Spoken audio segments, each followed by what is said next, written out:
What up, people? You know what time it is. It's your man Leo Brown, and I'm here live with you in Charlotte, North Carolina, where this is our very first, very first show together in person. And want to just go ahead and make sure everybody can see old Chris. He's still over here trying to dial in a little bit. Unfortunately, we got to do like this double angle today. Um, we try to make this thing happen. So if you guys hear an echo or something like that, let us know so we can get that corrected. But hopefully you guys don't hear any echoes. And of course, you guys know we have one hell of a show today. We are going to be talking to one of the brand ambassadors of Uncle Nearest. Um, but first, some news. What's going on, man? People see us all the time. They don't hear us all the time together. But what's going on, man? How you doing? Man, I'm good, bro. I'm very, I don't know. You got an echo? no, you know what? Because I'm sitting next to Yeah. Yeah. you. But I'm doing good. We had a very good night last night. First of all, I would like to thank everybody who came out to lunch. I was very, very successful. We did get a lot of people here last night. We sold a lot of cigars last night. Mm-hmm. We converted a lot of people last night. Yeah, it's some true believers now. Yeah. That's a good thing. And it's something about the Carolina Blue cigar that really helps a lot of people get get acquainted with the right cigar and how to meet the palate. But yeah, one hell of a successful event last night. Uh, you know, even Taylor Smoke, as we're sitting here right now, Taylor Smoke said it was a hell of a turnout for them. So we're going to keep this train moving. That's just what we do. That's the reason why we're doing this.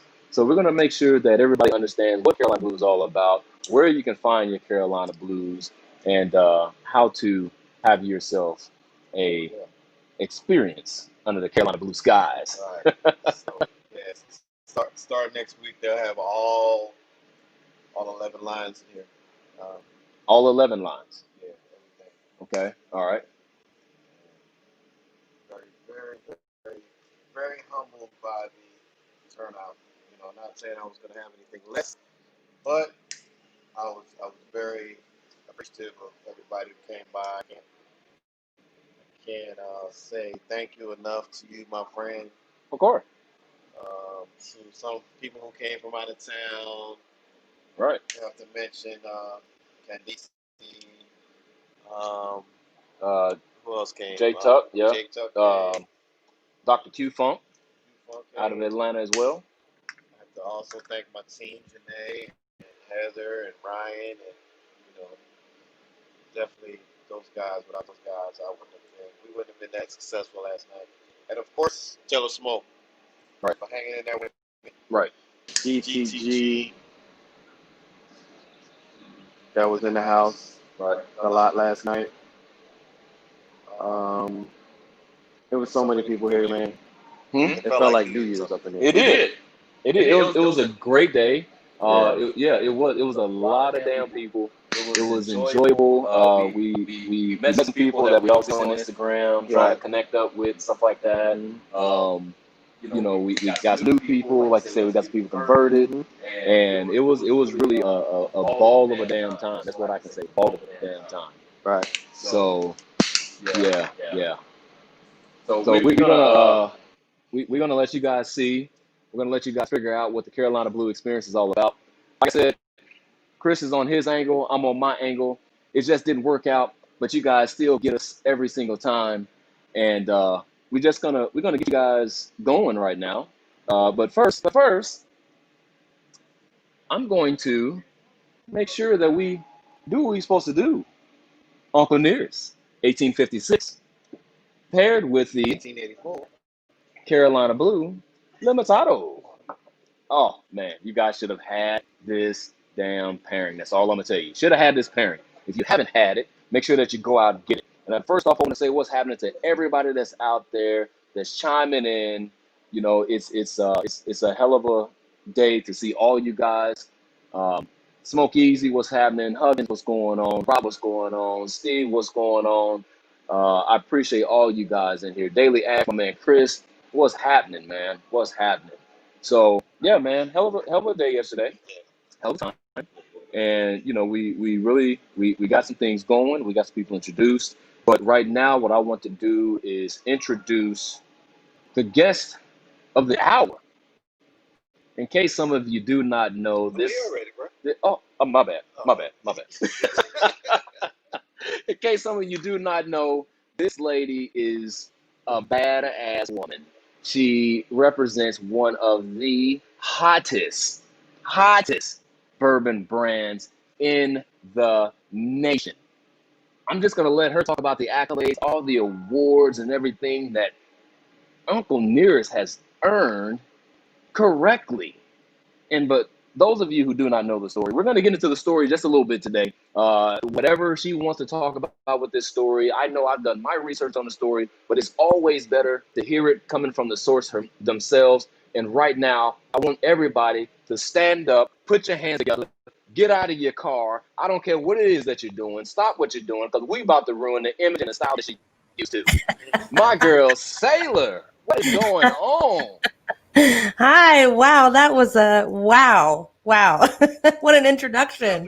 Geez, now I have to live up to such an introduction if people are getting out of their cars on the side of the road. Be careful, everybody. You can sit down now. They did it last weekend. They do it again.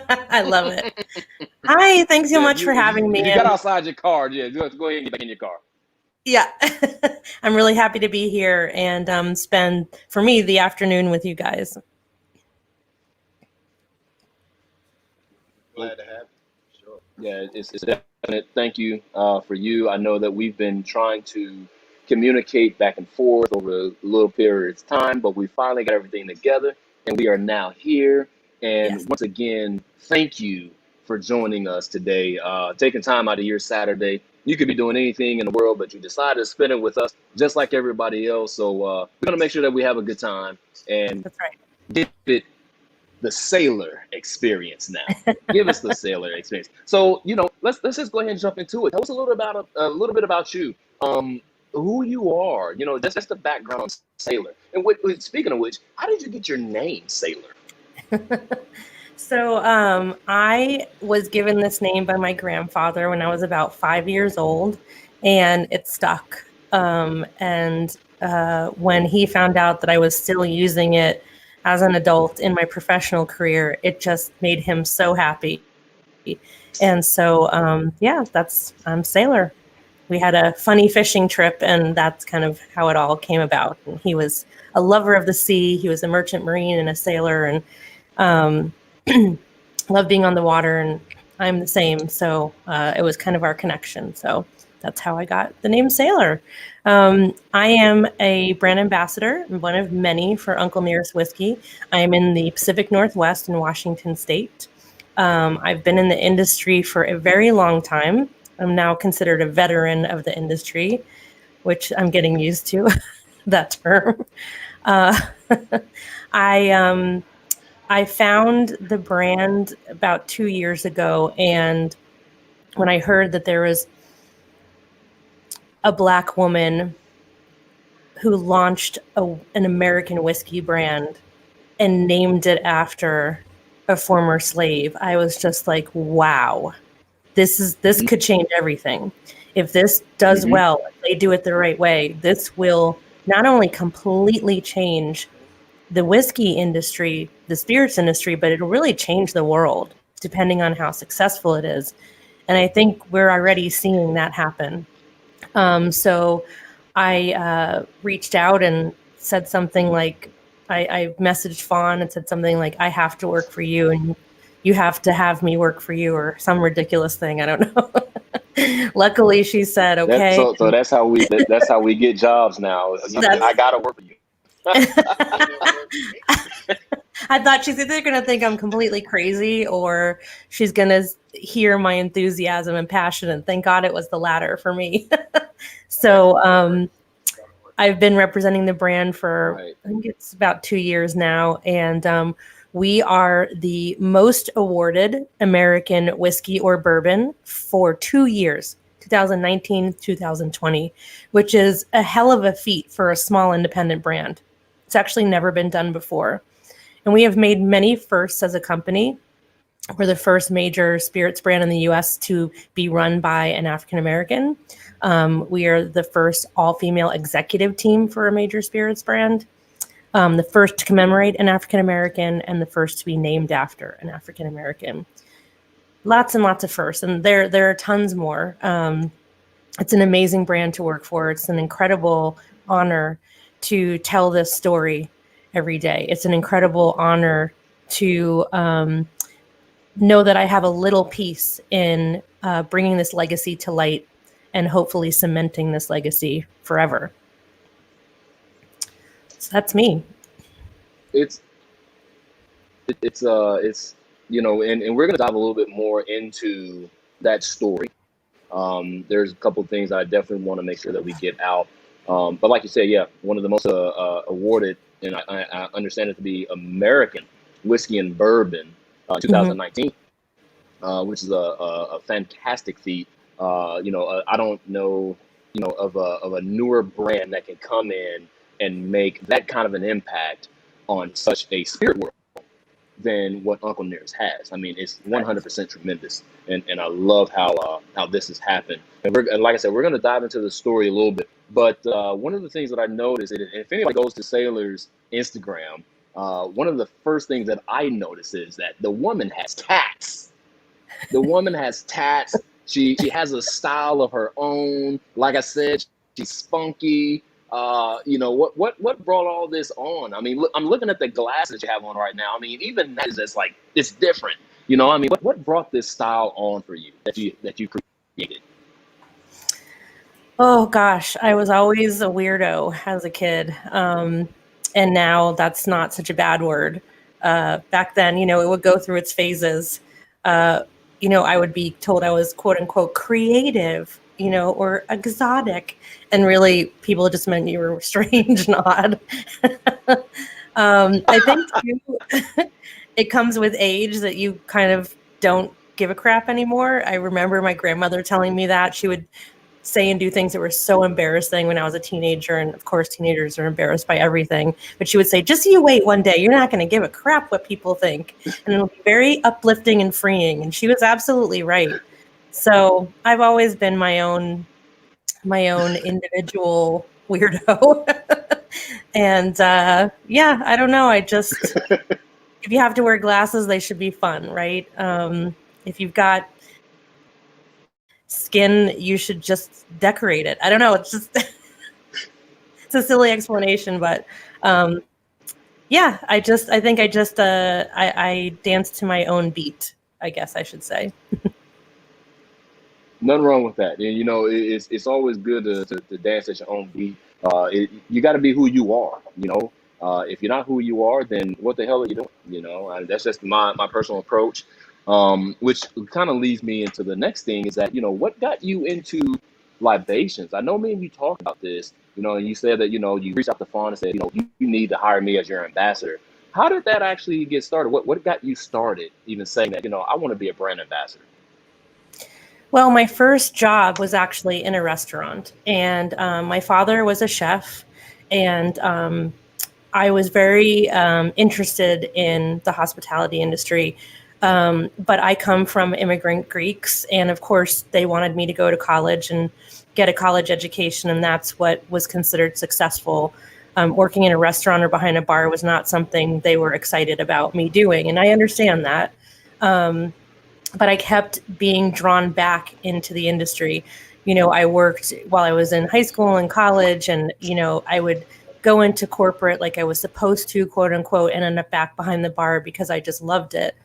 I like talking to people. I'm a people person. I like sharing experiences, and sharing drinks with people is definitely an experience, and sharing food.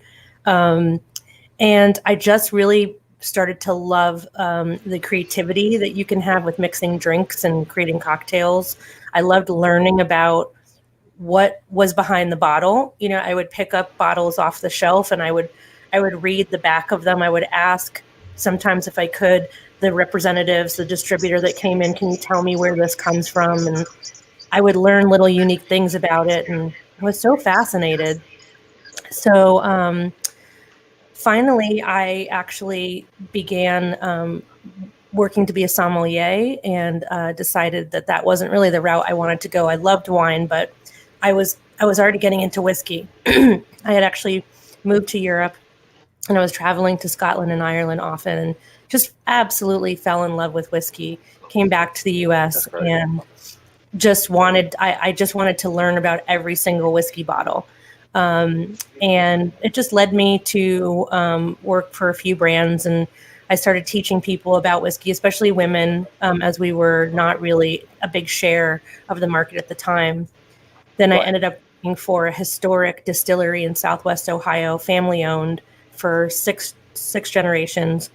Um, and just you eventually find your way to the next brand, the next thing. And I look back, and all the things I did in my career had me on the perfect trajectory to represent a brand like this. So I can, I'm as a mixologist, I can create cocktails and help, on that front. And I have a fair amount of knowledge about how whiskey is made, and different types of whiskey. And yeah, it's a passion that's hard to describe. And I think anyone that has the luck and the pleasure of their daily job being their passion can tell you it's hard to explain why, but there's something about whiskey that just drew me in, and it's been a love affair for a long time, and I don't see that changing. Well, I mean, I know you and I talked about it. I mean, I got a little start myself behind the bar, mixing drinks. I don't call myself a mixologist, but I know how to make some drinks. That's all I'll say. One of my biggest and most favorite is the old fashioned. I've been kind of scared to try the old fashioned with the 1856. Tell me, should I or shouldn't I? You should. You absolutely should. Absolutely. The old fashioned is a great Okay. drink because it enhances the flavor of the whiskey. Or if you're drinking tequila and you're drinking a tequila old fashioned, another great example of an aged brown spirit. These cocktails enhance the flavors. So, if you're putting Coca-Cola or something like that, ginger ale, and pouring it in with you're probably not going to taste the whiskey in there, or the nuances of it. But especially craft cocktails were really designed so that you can enjoy the flavors of the spirit as well. So I would highly recommend it. Okay. All right. Um, Now I really want to touch on something right now, which is kind of near and dear to me. We've and I'm not going political when I start this, okay? I don't want people to start jumping in and start jumping down my damn throat about my next comment. But right now we've had some great things happen with our election, and we now have a woman vice president. Uh, I'm happy to see that. I mean, I have girls. Um, I'm excited for them to be able to see this. Um, but one of the things I will say, a couple of questions is that one, um, how does this how does this make you feel as a woman having a woman vice president, knowing that there's someone of that higher power as a female, and then you work for probably one of the most powerful women in the spirit world, and how's that working out as well? Wow, great question. First of all, hell yeah to the election. I have no problem being political, especially right now. To me, it's humanity. I'll talk about it all day long if you want me to. I'm not afraid of any subject. I am absolutely scrappy, and I can I can dish it out and I can take it. I have spent the past 5 years fighting to use my voice for what is right and what is good for human beings, and that I've taken a lot of heat for it. I was told several times that I was risking my career by being so outspoken, and I really don't care. I'm talking about human beings and humanity. That's okay. I'll take whatever comes from that. Luckily, I work for a brand now that not only does Fawn understand me, but she embraces it. There's been a few times where she slapped me on the wrist, and rightly so. But she allows us to use our voice, and she knows that, I mean, in a way, representing this brand is political sometimes, right? I'm a white woman representing a Black-owned brand, talking about the story of a Black man. That's political sometimes, and I had to learn how to deal with that. I had to learn how to do that with honor. I had to learn how to walk into certain spaces and how to speak differently in different spaces. It's been an incredible learning experience to see a female So vice you president. had to you had to learn how to talk hood, right? No. I think I'm saying the opposite. I had to learn how to tell the story in a way that wouldn't what's the word I'm looking for? I wanted to disarm my audience, especially if they were mostly a white audience, and really explain, hey, this is still just whiskey. It's just whiskey. It happens to be named after this man. It is about the legacy of this man, but it's just whiskey, and whiskey's for everybody. It doesn't matter what your gender is, what your color is, where you come from. It's whiskey, right? And let's share that together and let that be another point of coming together, is kind of how we approach that subject. In talking about seeing a female Well, vice that's going to president, be fun. I can. I'm sorry. Go ahead. Go ahead. for me, I've never been able to see something like that in my lifetime. So I'm 47 years old, and this will be the first time I see a woman in that position. It's 2020. This took way too long. Took too long for me, took too long for every woman in the world. This should have happened a long time ago. To see a woman of color, to see a woman, a daughter of immigrants, I see so much of myself in her, and that is so incredible. I think about all the little girls that are going to grow up, and a female vice president is going to be normal to them, and that is unbelievable, and it's going to change the world in better ways. It's going to change the world for the better. Strong women, it's important to have strong, powerful, intelligent women as leaders so that little girls know that they can grow up and use their voice too, that they can grow up and be anything they want. And the founder of my brand is a perfect example. And you're right to say she's probably one of the most powerful women in the spirits industry. Absolutely, hands down. And so is our global Yep. VP. So is our director of whiskey production. So is our master blender. Our entire executive team are all strong, intelligent, dynamic women. And look at what this brand has done. When people get out of our way and allow us to do what we know how to do, look at what can happen. The most awarded American whiskey or bourbon for 2 years. It's incredible. It's a growing thing across the nation. What Uncle Nearest is doing, as we were talking about, having a not only a woman but a Black woman who is the owner of the company. The story behind that in itself, for whoever doesn't know, is 100% amazing. How she actually brought this brand to life, how she actually went, spoken with the family to bring this brand to light. So for me, it's just one thing that I will always hold near and dear to my heart.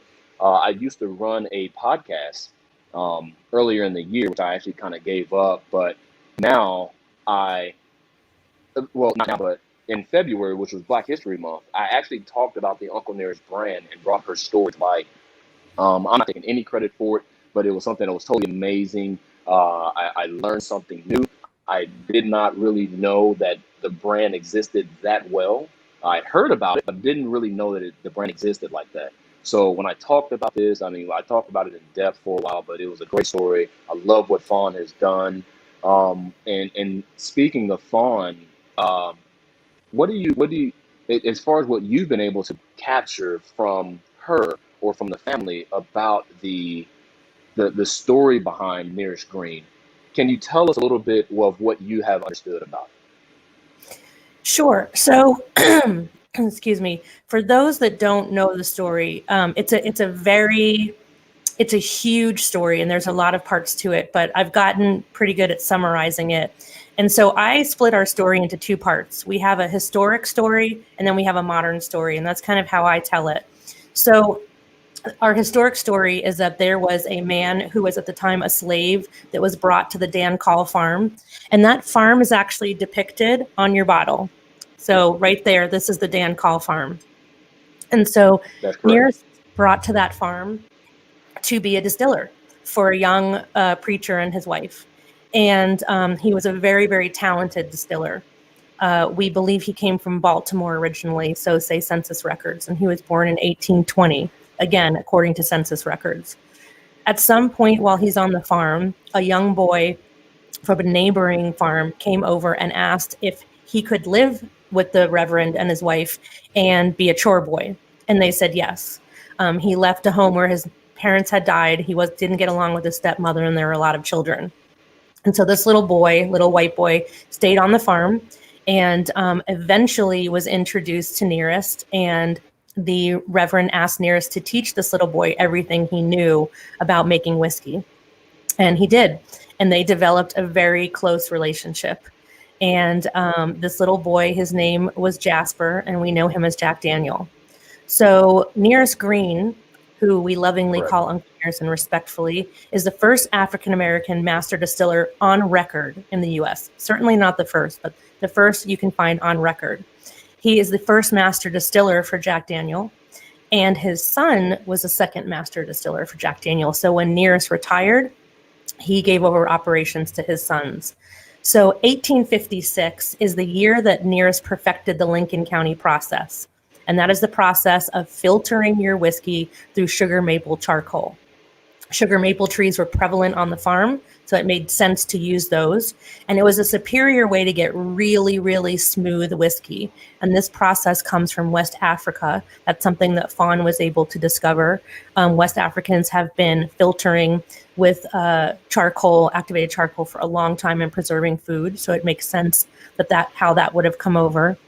And then 1884, which is our small batch, is the year that he retired, that he put down his last barrel.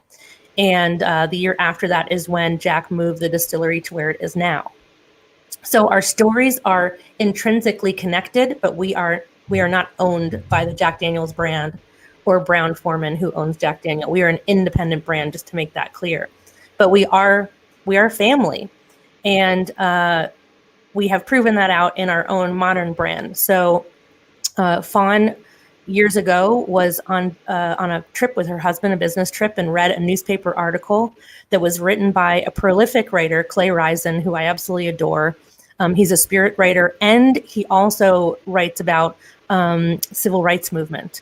So when he got pitched a story for Black History Month from Jack Daniels that said a hidden ingredient might have been help from a slave, it stuck. It was the perfect intersection for him. Whiskey and civil rights, this is amazing. So he wrote this New York Times article, and Fawn read it and just immediately recognized what this could possibly mean. So she was not in the spirits business. She's a best-selling author. She was not even much of a whiskey drinker at the time, but she recognized one of the most well-known global brands possibly has a story of a slave in its history that we can actually find information about. That's huge. So she went online, she couldn't find any information. So when they got back to the States, she convinced her husband that they should go to Lynchburg, Tennessee. He was none so thrilled. They were both from LA. But they went, and she spent hours and hours doing research and was able to initially find a lot of information out that she was surprised she could find so quickly, and realized there was something to the story and she could corroborate certain things.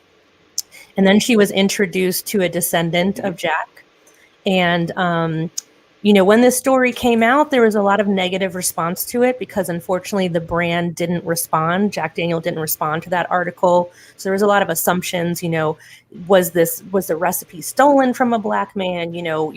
Rightly so, that there was a lot of assumptions and no one was really answering that. And that's fair. So there was a lot of negative press. And so the descendants of Jack Daniel were a little concerned and worried.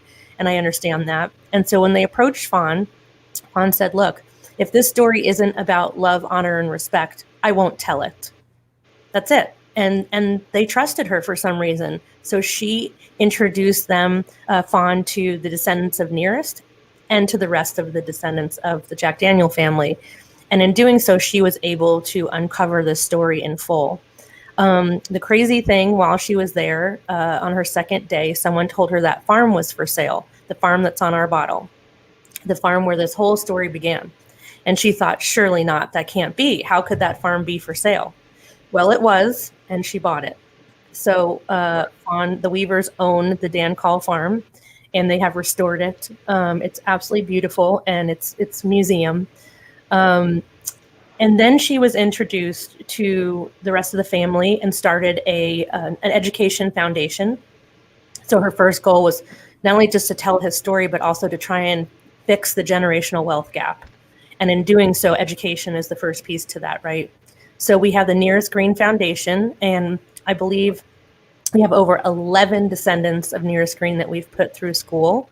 Fulbright scholarship, you get accepted, we pay for everything, and you go as far as you want to go.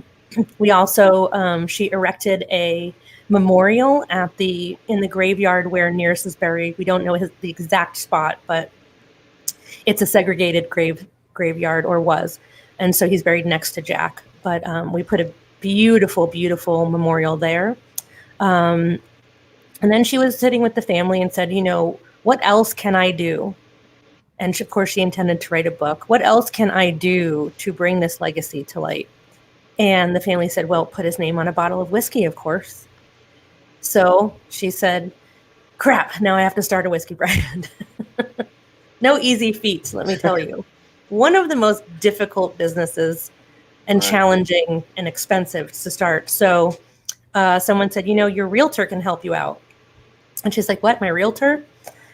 Her realtor is our director of whiskey production, Sherry Moore. And she is the former director of whiskey production for Jack Daniel. She worked for Jack Daniel for 31 years, and she's also a family member as well. She is a descendant. So Sherry agreed to come out of retirement and be our director of whiskey production. She is one of the foremost experts on Tennessee whiskey. She's a powerhouse of knowledge.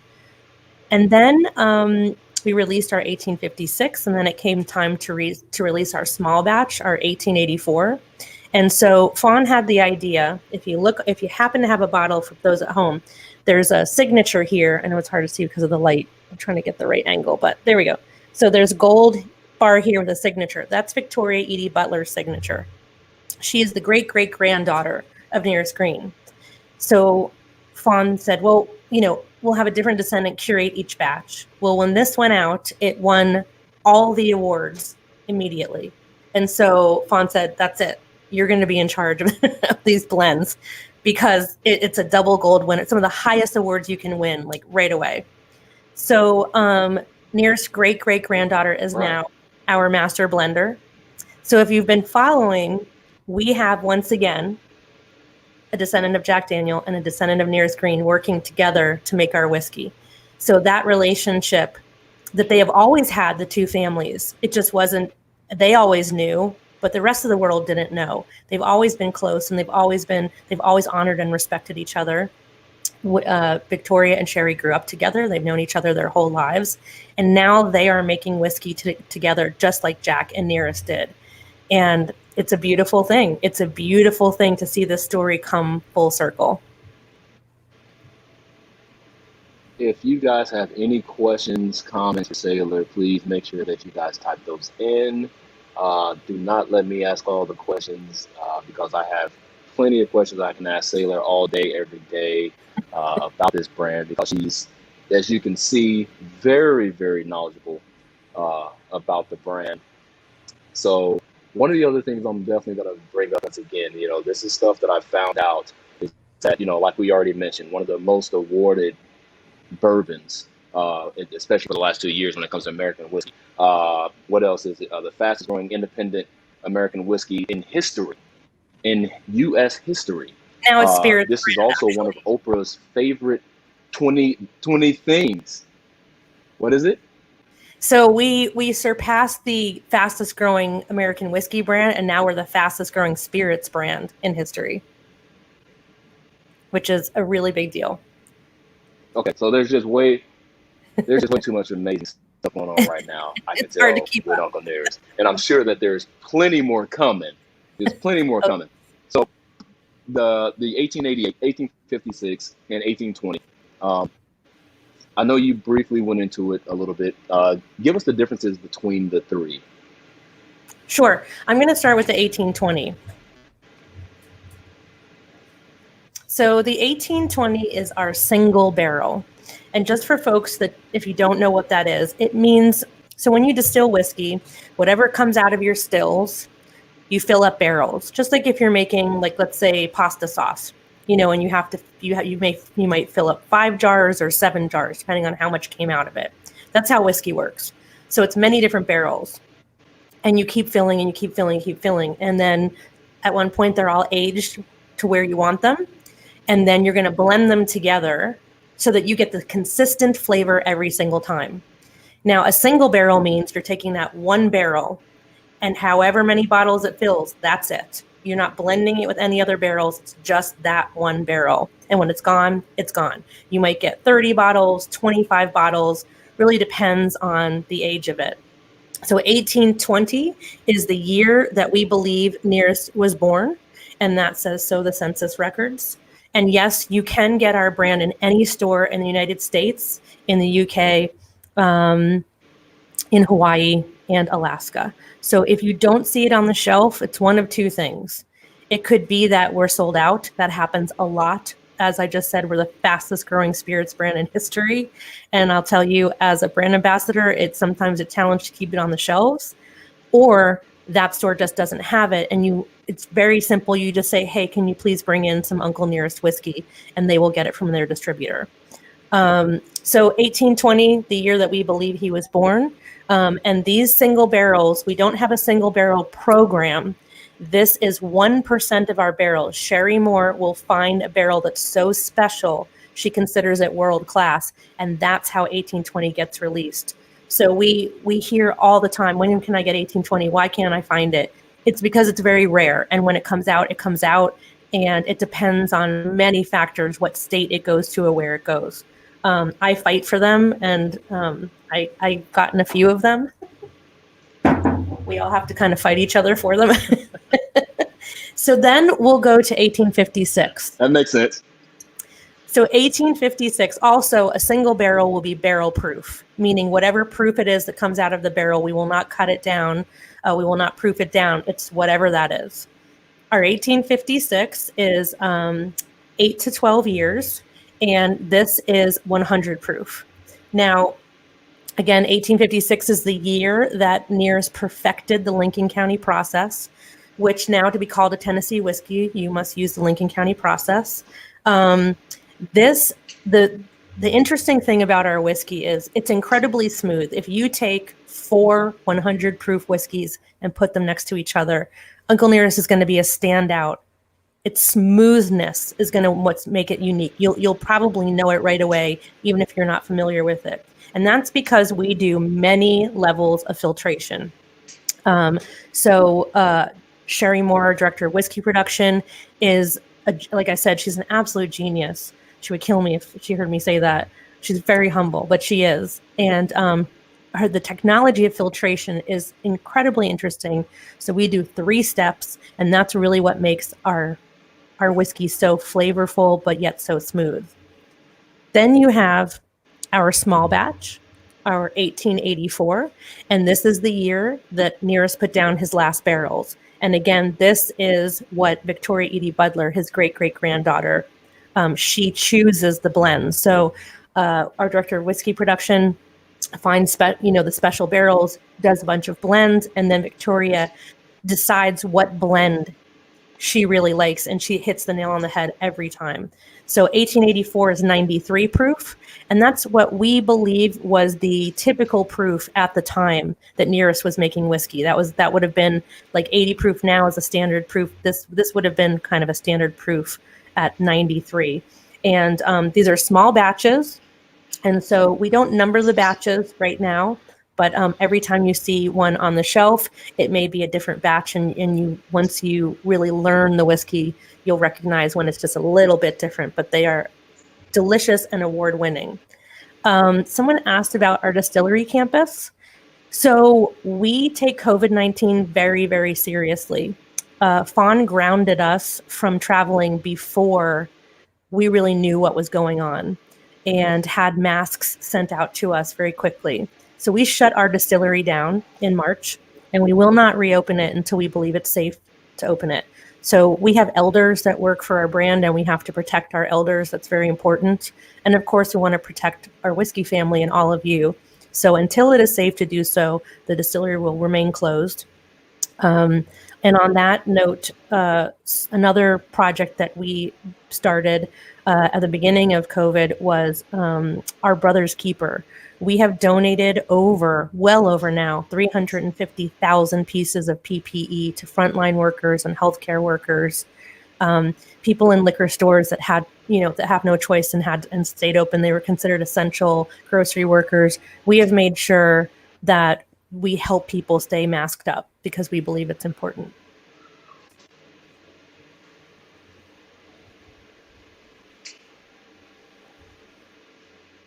So one of the other things too is that which somebody actually brought up here, they beat me to the punch sometimes, Sailor, and I love it, but I hate it at the same time. So can you talk to us a little bit about Pass the Shaker? I was gonna bring this up, and I know you and I talked about it a little bit, which is something that you started on IG. I'm not sure if you started it or somebody else, but nonetheless, it caught on real quick, I think. Pass the Shaker. Talk to us about it.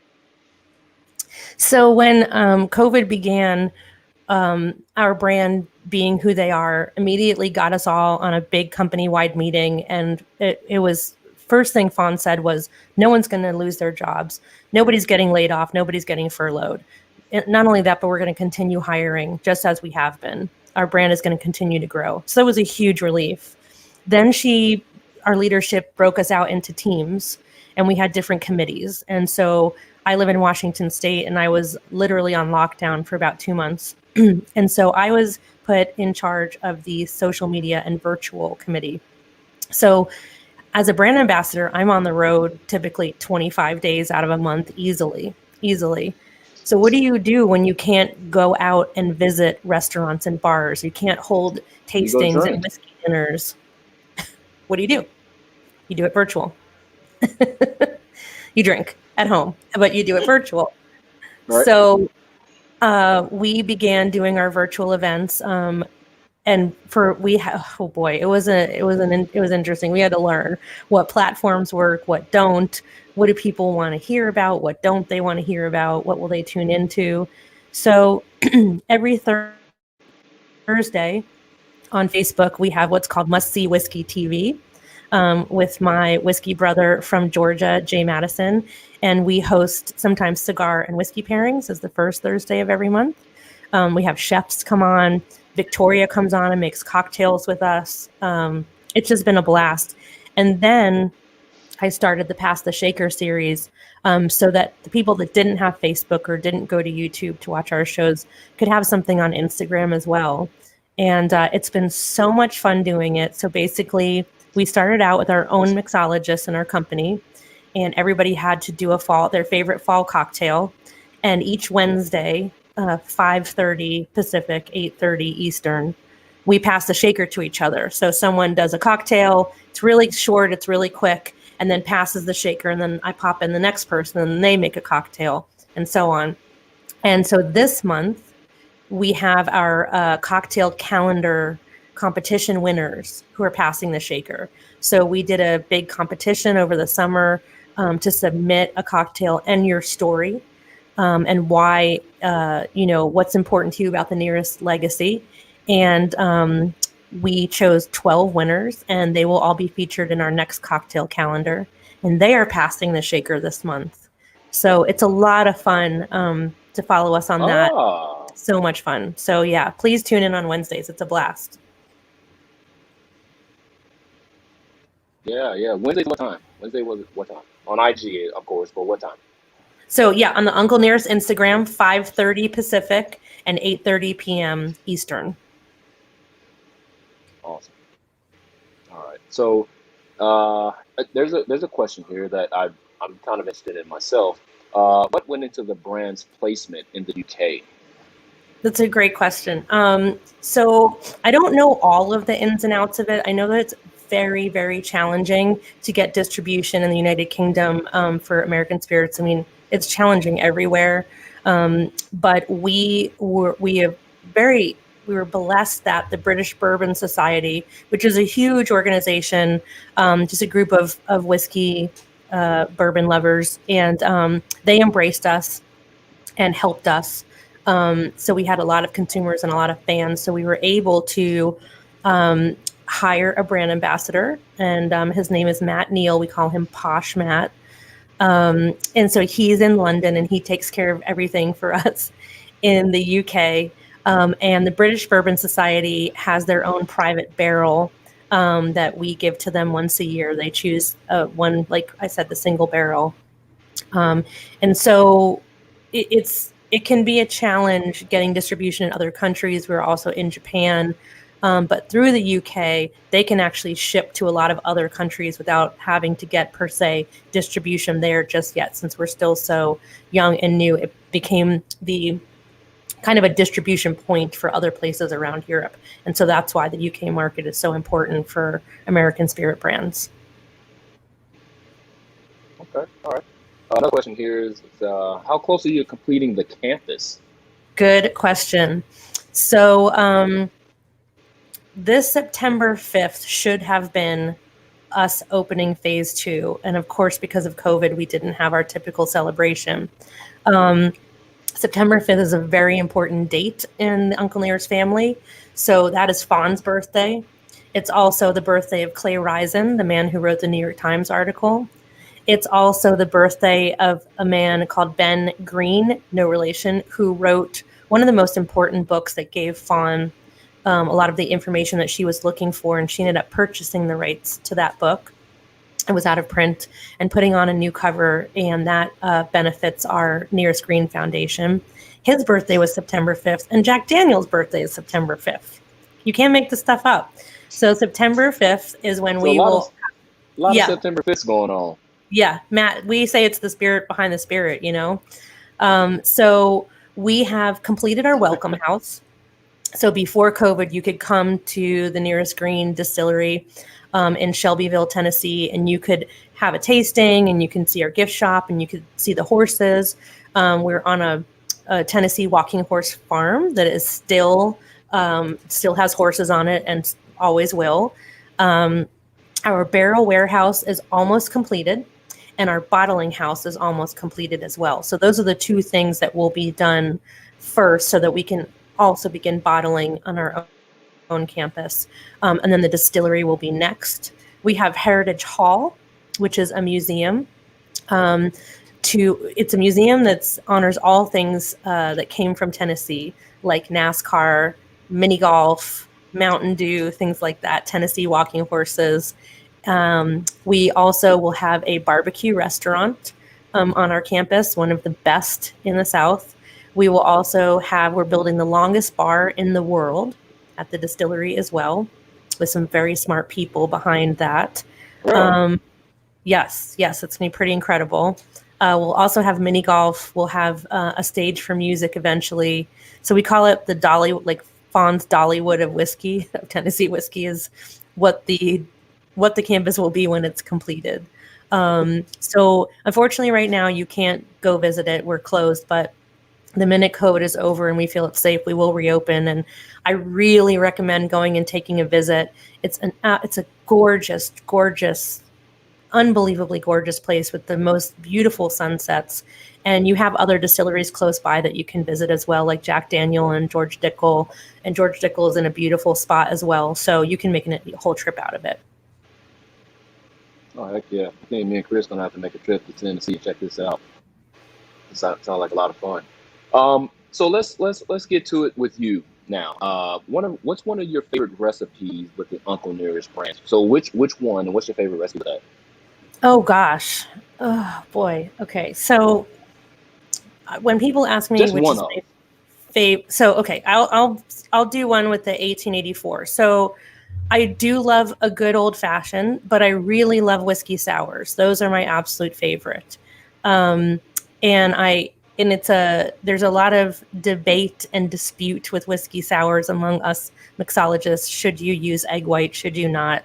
So I'm the egg white girl, 100%. So using a beautiful higher proof whiskey, fresh lemon juice, using your egg white. If you are allergic to eggs, then you can use chickpea juice, which is called aquafaba. It won't give you a funky flavor or smell. It will just give you that beautiful froth and foam that you're looking for.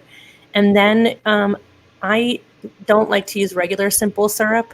I talked about this last night on a broadcast. You can add anything when you make a simple syrup, any herb, any spice. So right now I make a fall spice syrup with, cinnamon and nutmeg and allspice, and I add that to it. And so you get this spicy, earthy whiskey sour, which is just phenomenal. Very nice. Very nice. Okay. All right. So now let's get back to you a little bit more with the Uncle Nearest with the Uncle Nearest whiskey and the company itself. So I believe this is just my personal belief is that you being who you are, listening to you, having talked to you, you seem like someone who may have some influence in what kind of goes into some things. Do you have any influence whenever it comes to like advertising, marketing? Whenever you guys are having meetings, stuff like that. Do you have like an influence? Are you like a voice that people listen to? Not, I mean, we do.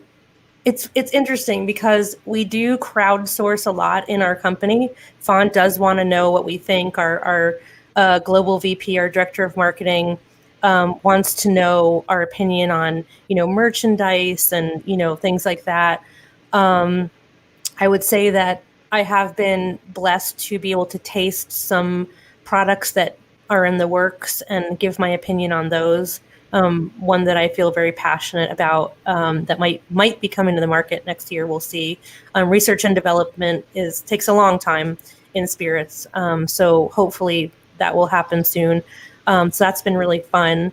The when we did our cocktail calendar last year, I was able to, it was wonderful to be chosen to go be there for the photo shoot. So I made all the cocktails and worked with a photographer who's a friend of mine who's incredible.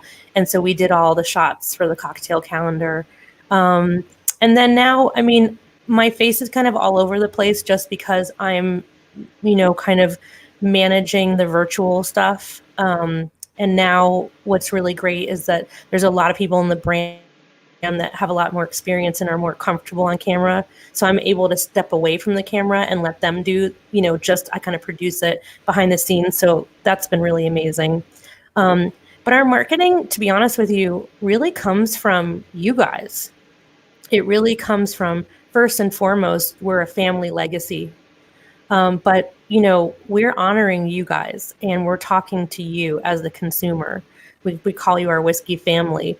That's really what drives our marketing. That and the spirit behind the brand. Sometimes I think Fawn just is told somehow, what should be next or how this should be approached. It's just all coming from a place of honor. It's a huge responsibility that would make me very nervous to be in charge of this brand. But it is absolutely a passion of all of us. And I hope that comes through everything that we do in regards to marketing and advertising, how passionate we are and how much of an honor it is for us to be a part of this brand. So I'm going to ask you a question that my cohort over here has asked me in the past. You have a title of brand ambassador. Do you think that you are an influencer? Yes, I mean, absolutely. So, and that's something that sometimes you can use to your advantage, and sometimes you have to be careful not to influence too much. So, if I'm hosting a whiskey tasting, I can influence what you're tasting very easily. So, I have to make sure I'm not doing that. I have to make sure, and I mean, this is similar with cigars as well. As I've learned now that I've started my cigar journey, learning how to do cigar and whiskey pairings. Um, you can influence someone on flavor just by suggesting that they're tasting certain flavors. You can influence someone on products. And so I think at this point in my career, I absolutely am. I've, been at this for so many years, and I just love sharing what I'm passionate about and sharing ideas and sharing projects. So, social media has been a gift. It's how I got this job. It's how I've been successful in my career. So, and I certainly have turned on a lot of women to whiskey. So that's a place where I'm proud to consider myself an influencer, for to help women understand that this spirit is for everyone and anyone, and women absolutely can drink whiskey, and we're thankfully really, really starting to see women in every place in this industry, behind the barrel, um, behind the brand in so many different ways, making the whiskey, talking about the whiskey. So that's been pretty amazing. So Donald Hugg asks, are the commercials still running? I'm not, I think, is he talking about the commercial with the whiskey bottle on the record, or our original one? So our original one had some of our brand ambassadors kind of, you saw them like driving and kind of going into different bars and restaurants and talking about it. Then we launched a new commercial this early, late summer, that had our bottle of whiskey on a spinning on a record, and it's actually Keith Weaver, Fawn's husband's voice. He's the voiceover of the commercial. Fawn, little interesting fact, comes from the Motown family. Actually, her father was a Motown producer, and so that's a really, really, really interesting part of her backstory as well. So oftentimes we will, and this blew me away at first, you'll hear we can use certain songs and music on social media, on our videos, on our commercials. And that's because her family owns the rights to them. So that's pretty cool. Oh, that's very nice. Thank you. That's very nice. Yeah, yeah. And Candy Connection says your passion certainly shines through all of your different lives and interviews. So you got a fan. That's She very nice. Thank actually is the person who told me that I should reach out to you, because we would have a pretty good interview. So big shout out to Candy for doing that. Yes, thank So I you. definitely appreciate it. Yeah, yeah. So I definitely appreciate you coming on. So as I normally do, which I know that you're not smoking today, I normally have what's called my burn round. And the burn round are 5 quick questions or 4 quick questions that I've decided to put together and ask you. It shouldn't take you any more than 5 seconds. Five Okay. seconds because it's all about you. So I have these set of questions that are just kind of strange in some parts. So let's just get to it. So Okay. you're a music fan, Yes. and are you a hip hop fan? Old school hip hop. Yes. Obviously, you're into movies, and okay, old school hip hop. Okay, okay, all right. So this kind of changes that question, but nonetheless, so let me ask you, if I were to say Training Day or the movie 300, which one would you pick? Oof. 300. Why 300? I don't know. It's just what came to my head first. I don't really know. The Okay, outfits? all Just right, all kidding. right. So we'll Just go kidding. with that. All right. So, okay, all right, all right. So, football or basketball? Which one are you a fan of? Neither. Baseball. Oh, whoa, who's your baseball team? Let's see. I don't know if you can see my B. This way. Red Sox all the way. Oh, you're a I'm a Boston Boston girl? girl. Yes. Oh, all right, so that ends the interview now. No, I'm just kidding. So, no, listen, I'm from Chicago. I'm a White Sox guy, so it is Ooh. what it Ooh. is. Sorry about So, that. no, yeah, it's okay. It's all right. No, we won't talk about that right now. So, all right, let's get to it. Everybody loves this question. They everybody has some debates about it. So I'm just gonna go ahead and hit it. So, Tupac or Biggie? Oh man, that's brutal. Oh God. Tupac. Tupac. Hey, I got another Tupac fan. All right, all right, all right. Boo. No. Sorry. So Tupac's good. We like You Tupac. know, I hit this question a lot. I hit this question a lot, and everybody has this back and forth thing. I'm a Tupac guy. Been a lot of Biggie fans that's come on that I've interviewed, but I think I've only had three people actually come on and say that they like Tupac. So it is what it is, and thank you for being a part of the family. Can I change my answer to Snoop Dogg Yes, I so I guess don't have Candy to? did not. Sorry. I said it was difficult, didn't I? It wasn't easy for me because I love both of Oh, them. great, So great, I great. don't know why yeah. I mean, if I had to choose, but I'm still a Biggie fan.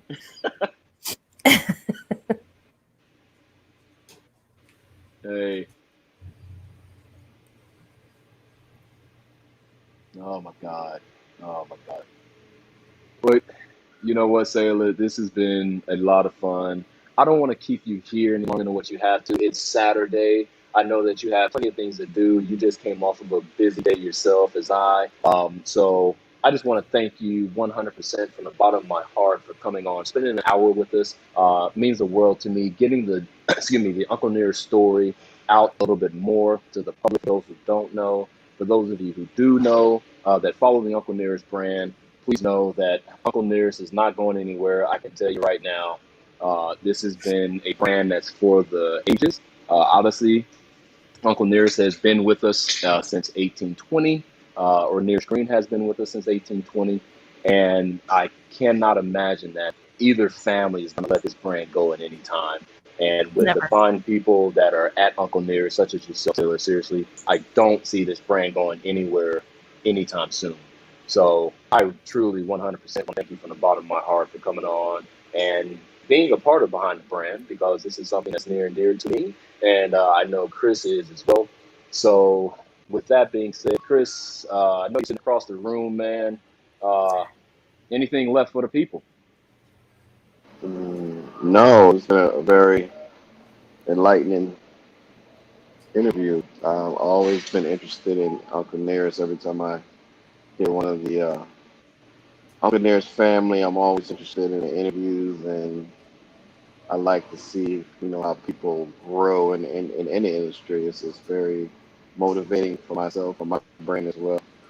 So I will always drink Uncle Nearest. I'm still on the hunt for the 1820, like an FBI agent. I'm about to. Good So luck. I know, right? And I've even seen some of the pictures of the ones in Japan. I think that's 1824. I think it is, or something like that. Or maybe London. I can't remember which one it is. But I'm like, everywhere I go, I'm like, I don't even ask if they have it. I just look. Sometimes if you just look, you might find stuff that's sitting around. I think one of my followers on Facebook found some 1820 like last week. I'm like, you need to go play Lotto, because Wow. you Yeah. find the last bottle ever made. Your luck is like great at this moment. But yeah, it was a great interview off a great night with Carolina Blue. And I know we've been pairing all of Carolina Blues and Uncle Nearest together, Love and it. we're gonna keep doing it in the future. And maybe one night we'll get on a pairing with Uncle Nearest from Carolina Blues. Sounds great. So, Thank you so much for allowing me to tell the story again and just share this time with you and everyone watching. I appreciate it so much. And please keep telling the story. Now you're part of our whiskey family. Oh, I'm blessed to hear that. I'm blessed to hear that. Thank you so much, Sailor. So, everybody, say thank you to Sailor. You can catch her on Instagram at Sailor Whiskey, Yes. at Sailor Whiskey. Yes. Hit her up. Tell her that you saw her on Behind the Brand, and she will give you a hello, I guess. So, you guys, thank you all for following and watching. Please tell everybody to tune back into this show. You can catch us on YouTube. You can catch us on Facebook. You can catch us even on Periscope. So, you guys, please thank Sailor for coming in and thank her for sharing the story. So, excuse me, we really appreciate Sailor. Once again, if there's any last words that you have for us, it's now your floor. Just keep drinking the whiskey so that we can continue to solidify this legacy. And since you brought up music, I'm just going to end with, if there are any hard rock and metal fans out there, I have a podcast called Metal, Rock, and Whiskey, which you can find that we have a lot of fun with. So, and we do talk about hip hop sometimes. So it's very fun. That works out. That all works out. Sailor, my dear, I promise I will stay in contact with you. This is not going to be the last time you hear from me. Thank you very much Thank you. again, and enjoy your Saturday with whatever it is that you planned on doing, even if it's just laying in the bed all day. But have a great day, and go White Sox.